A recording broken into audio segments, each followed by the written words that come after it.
This bulletin is sponsored by a diagnostic center. नमस्कार, मैं हूं जयश्री नागदा और आप देख रहे हैं सीबीसी न्यूज राजस्थान का प्राइम टाइम बुलेटिन। खबरों में जाने से पहले एक नजर आज की न्यूज हेडलाइंस पर। सलूम्बर में भाजपा कांग्रेस आमने सामने, पुलिस पालिका बीच में फंसी। आयड सेवाश्रम की पुलिया रोड पर दिखा मगरमच्छ, क्षेत्रवासी रहे सावधान।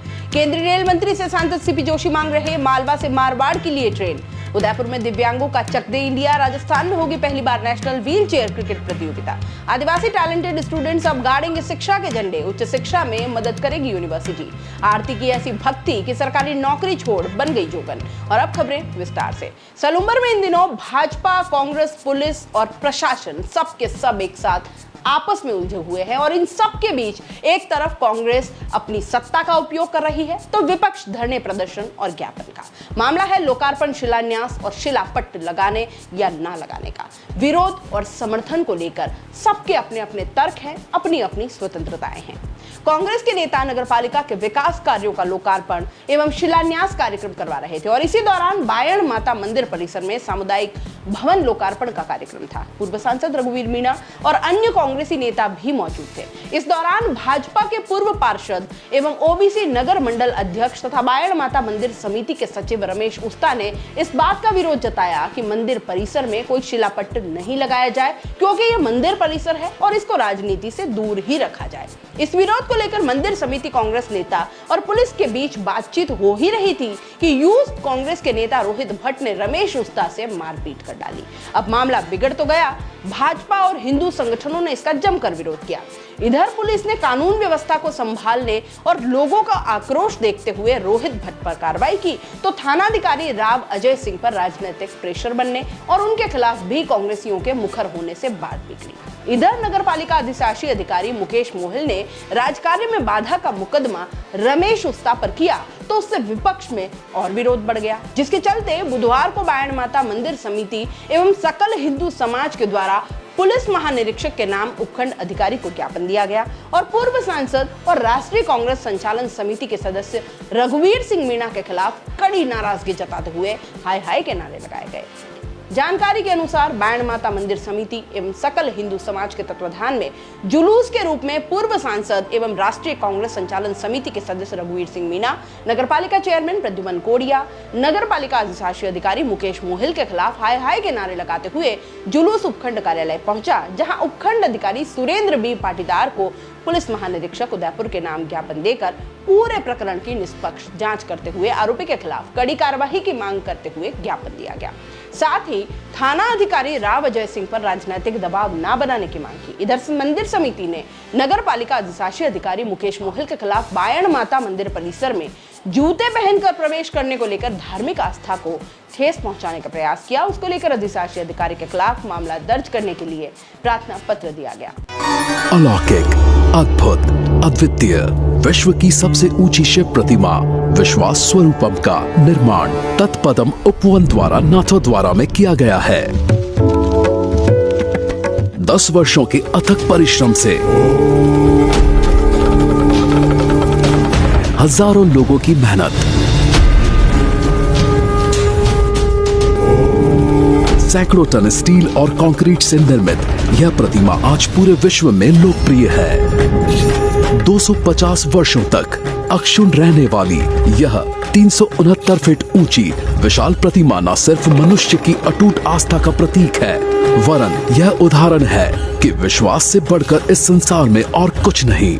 विश्व भर में भगवान शिव की यह अकेली व अनूठी प्रतिमा है, जहां भगवान शिव सौम्य भाव में विराजमान है। नाथद्वारा नगर को विश्व के मानचित्र पर उकेरने, स्थानीय अर्थव्यवस्था को गति देने और सैकड़ों लोगों के लिए रोजगार उत्पन्न करने व पर्यटन की संभावना को विकसित करने में विश्वास स्वरूपम मील का पत्थर सिद्ध होगा। विश्व में अद्वितीय इस प्रतिमा में आस्था, ध्यान, मनोरंजन, खेलों का पूरा प्रबंध किया गया है। आधुनिक तकनीक युक्त प्रोजेक्शन मैपिंग के माध्यम से शिव प्रतिमा पर शिव से संबंधित कथाएं दिखाई जाएंगी। चरण वंदना, जलाभिषेक, 280 फीट से 270 फीट तक निर्मित गिलास गैलरी से अरावली पर्वतमाला का मनोहारी दृश्य, जिप लाइन, बंजी जंपिंग जैसे रोमांचकारी खेल हर वर्ग के पर्यटकों को आकर्षित करेंगे। शिव की इस अद्वितीय प्रतिमा का लोकार्पण मुरारी बापू द्वारा 29 अक्टूबर से 6 नवंबर 2022 तक राम कथा का गायन कर नाथद्वारा में किया जा रहा है। उदयपुर से छोकर जाने वाली रोड पर आयड संग्रहालय के आगे सेवाश्रम जाने वाली पुलिया पर बुधवार देर रात एक मगरमच्छ घूमता हुआ दिखाई दिया। मगरमच्छ आयड नदी से निकलकर पुलिया को पार कर सुभाष नगर से सेवाश्रम जाने वाली कॉलोनी की रोड पर दिखाई दिया और वह सड़क पर विचरण करता हुआ पास ही बनी नाली में उतर गया। आयड नदी पर बनाया गया यह पुल काफी नीचे है और इस बार बारिश में पर करीब 4-4 फीट ऊपर तक पानी बहा था और करीब 15 दिन तक ये पुलिया मार्ग बारिश के दिनों में बंद भी रहा था। संभवतः बारिश के दिनों में मगरमच्छ पानी के साथ आयड नदी में आ गया होगा, क्योंकि कई दिनों तक आयड नदी फ्लो के साथ बही थी। ज्ञातव्य है कि बारिश के दिनों में एक मगरमच्छ लकड़वास के कालाभाटा क्षेत्र में भी सड़क पर विचरण करता हुआ दिखाई दिया था। देखें ये वीडियो और थोड़ा सतर्क भी रहें।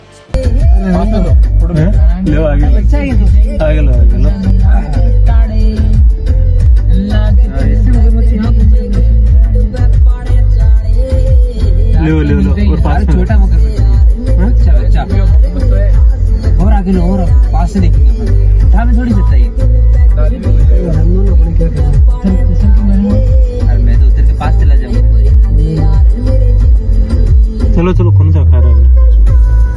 पिछले दिनों उदयपुर अहमदाबाद की ट्रेन शुरू हुई थी, जिसके बाद बुधवार को सांसद सीपी जोशी ने केंद्रीय रेल मंत्री से मिलकर इस ट्रेन को चित्तौड़गढ़ तक बढ़ाने की मांग की। पर्यटन के हिसाब से अगर देखा जाए तो चित्तौड़गढ़ एक मुख्य शहर है। इसके अलावा भी चित्तौड़गढ़ के कई व्यापारियों का अहमदाबाद सूरत आना जाना लगा रहता है। सांसद सीपी जोशी ने कहा कि चित्तौड़गढ़ से अहमदाबाद रेलवे लाइन होने के बाद सभी क्षेत्रों के लिए इंपॉर्टेंट होगा। हाल फिलहाल अहमदाबाद उदयपुर रेल को शुरू किया गया है। ऐसे में उन्होंने केंद्रीय रेल मंत्री अश्विनी वैष्णव से मिलकर उसे चित्तौड़गढ़ तक बढ़ाने की बात कही। उन्होंने कहा कि अहमदाबाद उदयपुर चित्तौड़ जयपुर और अहमदाबाद उदयपुर चित्तौड़ कोटा के लिए 2 ट्रेन शुरू होनी चाहिए। उन्होंने केंद्रीय मंत्री अश्विनी वैष्णव को बताया कि चित्तौड़गढ़ जंक्शन एक इंपॉर्टेंट जंक्शन है, जहां से जयपुर, कोटा, रतलाम सभी के लिए ट्रेन की सुविधा है। इन रेलवे मार्गों को देखकर अगर ये 2 ट्रेन शुरू भी की जाती है तो बहुत लाभकारी होगा। पर्यटन के हिसाब से भी चित्तौड़गढ़ एक इंपॉर्टेंट सिटी है। बड़े शहरों के लिए चित्तौड़गढ़ अहमदाबाद से गाड़ी चलेगी तो यहाँ के व्यापारियों, युवाओं, महिलाओं, स्टूडेंट्स और मेडिकल से जुड़े लोगों को फायदा मिलेगा। चित्तौड़गढ़ के कई व्यापारियों का गुजरात आना जाना लगा रहता है। इसके अलावा भी इलाज के लिए कई लोग उदयपुर और अहमदाबाद जाते हैं। सांसद जोशी ने इसके अलावा मालवा को मेवाड़ और मारवाड़ से जोड़ने के लिए नीमच, छोटी सादड़ी, बड़ी सादड़ी, मावली की लाइन को आगे बढ़ाकर मारवाड़ तक बड़ी लाइन से जोड़ने के लिए मांग की है। भारत में क्रिकेट की दीवानगी कितनी है ये कहने या बताने वाली बात नहीं है, क्योंकि ये यहाँ सर चढ़कर बोलती है। लेकिन बात जब व्हील चेयर क्रिकेट की हो तो संवेदनशीलता अपने आप आ जाती है, क्योंकि अपने आप में ये एक अनूठा क्रिकेट मैच है। 38 वर्षों से देश दुनिया में दिव्यांगों की सहायता एवं पुनर्वास के क्षेत्र में पहचान रखने वाले Narayan Seva Sansthan Udaipur, differently abled cricket council of India और wheelchair cricket India association के संयुक्त संयोजन में 27 नवंबर से 3 दिसंबर तक उदयपुर में तृतीय national wheel chair cricket championship 2022 का आयोजन होगा। संस्थान अध्यक्ष प्रशांत अग्रवाल ने बताया कि इस चैंपियनशिप में हिमाचल प्रदेश, पंजाब, दिल्ली, हरियाणा, उत्तराखंड, उत्तर प्रदेश, मध्य प्रदेश, छत्तीसगढ़, बड़ौदा, राजस्थान, गुजरात, मुंबई, कर्नाटक, तमिलनाडु, आंध्र प्रदेश, तेलंगाना की कुल 16 टीमों के 300 व्हील चेयर क्रिकेटर हिस्सा लेंगे। सभी 16 टीम बड़ी के सेवा महातीर्थ में ठहरेंगी, जहां उनकी सुविधाओं को लेकर भोजन आदि की सभी व्यवस्थाएं की गई हैं। आप सबको नमस्कार। प्रदेश में पहली बार नेशनल व्हीलचेयर क्रिकेट प्रतियोगिता का आयोजन हो रहा है। इस आयोजन में स्पेशली व्हीलचेयर रिडन क्रिकेटर्स अपनी प्रतिभा का प्रदर्शन करेंगे और पूरे भारत के 16 राज्यों से 300 व्हीलचेयर क्रिकेटर्स उदयपुर में आएंगे और ये RCA कॉलेज, रेलवे ग्राउंड तथा दिव्यांग स्पोर्ट्स एकेडमी डबोक स्थित में मैचेस खेलेंगे। 27 नवंबर से ये टूर्नामेंट ऑर्गेनाइज होगा और 3 दिसंबर को इसका समापन होगा। RCA ग्राउंड पर ओपनिंग सेरेमनी होगी प्रातः 10 बजे और समापन होगा RCA ग्राउंड पर दोपहर 3 बजे 3 दिसंबर वर्ल्ड डिसेबिलिटी डे पर। और मैं विशेष रूप से differently able cricket council of India व व्हीलचेयर क्रिकेट इंडिया एसोसिएशन का आभार प्रकट करता हूं। मेरे पास रवि चौहान जी बैठे हैं, एक बहुत बड़े नाम है, बहुत बड़े हस्ताक्षर हैं, जो डिफरेंटली एबल लोगों को मंच प्रदान करते हैं, उन्हें आगे ले जाते हैं, उनके सुखी जीवन का आधार तय करते हैं। मेरे साथ में संधू जी हैं, जो पंजाब व्हीलचेयर क्रिकेट के कैप्टन हैं। तो तो ये 16 राज्यों की टीमें उदयपुर में आकर व्हील चेयर पर क्रिकेट खेलेगी। ये अपने आप में वर्ल्ड का सबसे बड़ा इवेंट व्हील चेयर क्रिकेट का है। इतना बड़ा इवेंट कभी पहले किसी भी देश में नहीं हुआ है। ये मुझे बताया गया रवि चौहान साहब की तरफ से, मुझे इसके बारे में जानकारी नहीं थी, लेकिन आपका एक ऑथेंटिक वक्तव्य ये आया कि ऐसा इवेंट पहली बार उदयपुर में होने जा रहा है। मैं आप सब लोगों से रिक्वेस्ट करूंगा कि 27 नवंबर को प्रातः 10 बजे जब 300 व्हीलचेयर क्रिकेटर्स अपने अपने राज्यों की शिलालेख पे लिखे हुए राज्यों के नाम लेकर मार्च पास्ट करेंगे, परेड करेंगे, तो आप उसमें ज़रूर हिस्सा लें। और इसमें सबसे अहम बात कि 2.5 लाख रुपए विजेता को मिलेंगे, 1.5 लाख रुपए विजेता को प्राइज़ मनी है, और थर्ड स्थान पर रहने वाले टीम को 50,000 रुपये मिलेंगे। इतनी प्राइजेज़, इतने कैश प्राइजेज़ जनरली किसी टूर्नामेंट में होते नहीं हैं। अच्छा, इन क्रिकेटर्स को आने जाने की सारी व्यवस्था differently abled cricket council of India ने की है, और इन्हें काफ़ी सारे प्राइजेस और भी मिलेंगे यदि आप छक्का लगाते हैं, यदि आप मैन ऑफ द मैच बनते हैं, यदि आप मैन ऑफ द सीरीज़ बनते हैं, तो काफ़ी सारे बहुत अट्रैक्टिव प्राइजेस हैं। लेकिन सबसे अहम बात है, संवेदना से जुड़ा हुआ यह इवेंट है। भावनाशील व्यक्ति ही इस इवेंट को एंजॉय कर सकता है। मैं चाहूँगा आप लोगों से कि आप उस इवेंट में पधारें और अप्रिशिएट करें। ये प्रतियोगिता राणा प्रताप नगर स्टेशन के निकट स्थित उत्तर पश्चिम रेलवे मैदान, राजस्थान कृषि महाविद्यालय के सूरजपोल स्थित मैदान तथा डबोक स्थित नारायण दिव्यांग स्पोर्ट्स अकेडमी मैदान को व्हील चेयर क्रिकेट चैंपियनशिप के लिए निर्धारित मानदंडों के अनुसार तैयार किया गया है। प्रवेश निःशुल्क रहेगा। बता दें कि नारायण सेवा संस्थान खेलों को बढ़ावा देने के लिए 2 बार पैरा स्विमिंग और 1 बार ब्लाइंड क्रिकेट प्रतियोगिता का राष्ट्रीय आयोजन करवा चुका है। यह आयोजन 4था राष्ट्रीय आयोजन होगा संस्थान का। DCCI के सचिव रविकांत चौहान कहते हैं कि इसमें सभी 24 लीग मैच 2 सेमीफाइनल एक ही जगह पर हो रहे हैं। इससे दिव्यांगों को आने जाने में दिक्कत नहीं होगी। उन्होंने बताया कि विजेता टीम को रोलिंग ट्रॉफी के साथ 2.5 लाख रुपए, जबकि उप विजेता टीम को 1.5 लाख रुपए नकद पुरस्कार स्वरूप दिए जाएंगे। दोनों सेमीफाइनल की उप विजेता टीम को 50-50 हजार रुपए नकद पुरस्कार दिया जाएगा। पंजाब व्हीलचेयर क्रिकेट टीम के कप्तान वीर सिंह संधू ने भी कहा कि दिव्यांगों के क्रिकेट के नियमों के 2 बदलावों के साथ सामान्य ही है। इसमें पिच 20 यार्ड का और बाउंड्री 40 से 45 मीटर की होती है, जबकि सामान्यतः पिच 22 यार्ड का और बाउंड्री 60 मीटर की होती है। पत्रकार वार्ता के दौरान दिव्यांगों के विशेष दिन विश्व दिव्यांगता दिवस यानी कि 3 दिसंबर के दिन फाइनल मैच की जानकारी दी गई। चैंपियनशिप शेड्यूल का विमोचन भी किया गया। इस अवसर पर आयोजन समिति के संयोजक रवीश कावड़िया, विष्णु शर्मा हितैषी, भगवान प्रसाद गौड़, रोहित तिवारी, रजत गौड़ एवं नरेंद्र सिंह भी उपस्थित थे। देखिए, पिछले 40 सालों से ज़्यादा इस क्रिकेट को चलते हो गया। फिजिकल डिसेबिलिटी क्रिकेट की बात करें या ब्लाइंड की बात करें, लेकिन जो चीज़ें पिछले 5 सालों में हुई हैं, और जब से जय भाई शाह सेक्रेटरी बने हैं BCCI के, क्योंकि उनका पर्सनल इंटरेस्ट है कि डिफरेंटली एबल क्रिकेट को भी बहुत आगे लेके आना है, तो उन्होंने सभी संस्थाओं को इकट्ठा किया, सभी संस्थाओं को एक मौका दिया कि एक अम्ब्रेला में आएँ और अम्ब्रेला बना के आप लोग हमसे जुड़ें। तो सब उन पे काम चालू है। लेकिन उसके साथ साथ जैसे मुझे मैसेज आया नारायण सेवा संस्थान से कि भी हम डिफरेंटली एबल क्रिकेट का टूर्नामेंट कराना चाहते हैं, और वो तो मैं पहले से ही उसमें प्रयास में था कि नारायण सेवा संस्थान से प्रशांत जी से खासकर की मुलाकात की जाए और उनको बताया जाए कि आप स्विमिंग के आप टूर्नामेंट करते हैं, आपने ब्लाइंड क्रिकेट का टूर्नामेंट किया है, तो व्हीलचेयर या फिर फिजिकल डिसेबिलिटी के क्रिकेट टूर्नामेंट भी आप अपने यहाँ पर करें, क्योंकि आपका जो संस्थान है वो दिव्यांग जनों के लिए इतना अच्छा काम कर रहा है। क्योंकि हम तो बचपन से ही सुनते आ रहे थे संस्थान का नाम, और आज संस्थान में आके और संस्थान के बीच अपने आप को पाके बहुत सौभाग्यशाली समझ रहे हैं। और संस्थान के द्वारा हमारे साथ मिलकर एक बड़ा इवेंट, जो कि पूरे विश्व का अभी तक का ये इवेंट नहीं हुआ, जिसमें 16 टीमें भाग लेंगी। और आप देखिए किस तरीके से खिलाड़ी घर से बाहर निकलते हैं, किस तरीके से ये ट्रेन में आते हैं। वो मैदान में जब खेलेंगे उसी लेदर बॉल से, और मैदान में चौके छक्के लगाएंगे, डाइव लगाएंगे, अपना एक मतलब वो एक नज़ारा अलग ही होगा आप सबके लिए। तो बस आप लोग यहाँ पर आए हैं, मुझे बहुत खुशी है कि आप जितने मीडिया कर्मी यहाँ पर आए हैं, उतने ही मीडिया कर्मी उसी खुशी के साथ, जोश के साथ इन खिलाड़ियों को अपनी घर में छापेंगे, अपने YouTube चैनल पे चलाएंगे। तो बहुत बहुत धन्यवाद आप सभी का। उदयपुर के मोहनलाल सुखाड़ा यूनिवर्सिटी जिले के आर्थिक रूप से पिछड़े आदिवासी टैलेंटेड स्टूडेंट्स को उच्च शिक्षा देने में मदद करेंगी।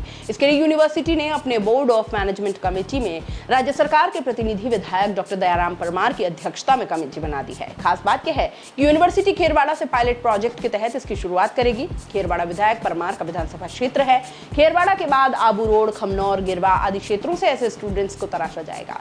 विधायक परमार की अध्यक्षता में 3 सदस्यीय जो कमेटी बनाई है वह खेरवाड़ा में जाकर सीनियर सेकेंडरी कक्षाओं में अध्ययनरत स्टूडेंट्स से संवाद करेगी। उन्हें उच्च शिक्षा के प्रति विभिन्न डिग्री कोर्सेज के बारे में भी प्रेरित किया जाएगा।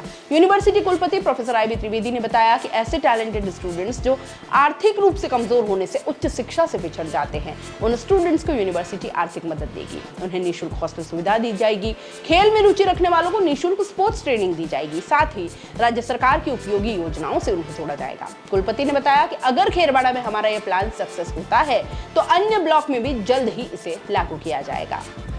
राजस्थान के सीकर में खाटू श्याम का मंदिर भारत में कृष्ण भगवान के मंदिरों में सबसे ज्यादा प्रसिद्ध है। खाटू श्याम जी का वार्षिक मेला हर वर्ष फागुन माह में लगता है। यह अमूमन फरवरी या मार्च में आता है। यह मेला षष्ठी से द्वादशी तक करीब 8 दिन भरता है। इसमें मुख्य मेला फाल्गुन एकादशी को होता है। माना जाता है कि इसी दिन श्याम प्रभु का मस्तक प्रकट हुआ था और इस दिन देश भर से लाखों श्रद्धालु यहाँ दर्शन करते हैं। आरती ने कार्तिक एकादशी से अपनी यात्रा शुरू की है। यह तिथि बेहद महत्वपूर्ण है। इस दिन खाटू श्याम जी का जन्मोत्सव मनाया जाता है। खाटू श्याम जी को कलयुग कृष्णावतार भी कहा जाता है। लेकिन आज आपको मिलवाते हैं खाटू श्याम की मीरा से। ना, असल नाम ये नहीं है, वो तो आरती है। 5 सितंबर 2013 25 साल की आरती टांग खाटू श्याम जी की पदयात्रा कर रही थी। रात के करीब 8 बज रहे थे। तभी एक मोटरसाइकिल पर 3 लड़के आए और आरती को परेशान करने लगे। उसके साथ छेड़छाड़ करने लगे। रात के घुप अंधेरे में उसकी मदद करने वाला कोई नहीं था। ना ही आरती को बचाने का कोई उपाय सूझ रहा था।